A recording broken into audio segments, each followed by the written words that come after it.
சாய் பல்லவிக்கு தமிழ்நாடு அரசின் சிறந்த நடிகைக்கான விருது அறிவிக்கப்பட்டுள்ளது. 2022ஆம் ஆண்டிற்கான சிறந்த நடிகைக்கான விருதை கார்கி திரைப்படத்திற்காக அவர் வென்றுள்ளார். கௌதம் ராமச்சந்திரன் இயக்கத்தில் வெளியான கார்கி திரைப்படம் விமர்சன ரீதியாகவும் பெரும் வரவேற்பை பெற்றது. பள்ளி ஆசிரியையாக அவர் வெளிப்படுத்திய நடிப்பு அனைவரையும் கவர்ந்தது. ஒரு பெண்ணின் போராட்டத்தை மிக யதார்த்தமாக திரையில் கொண்டு வந்தார் சாய் பல்லவி.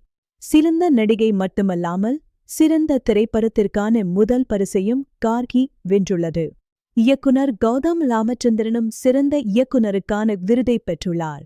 விமர்சகர்கள் அவரது நடிப்பை நரம்புகள் புடைக்க நடித்திருப்பதாக பாராட்டினர்.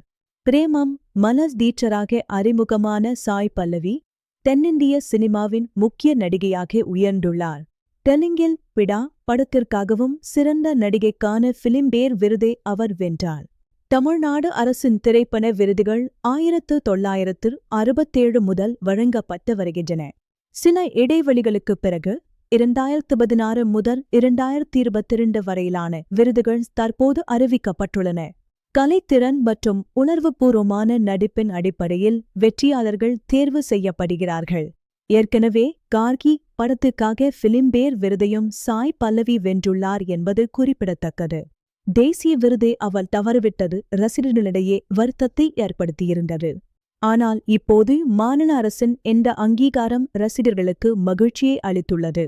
தென்னிந்திய சினிமாவில் சாய் பல்லவியின் பங்களிப்பு மிகவும் முக்கியமானது.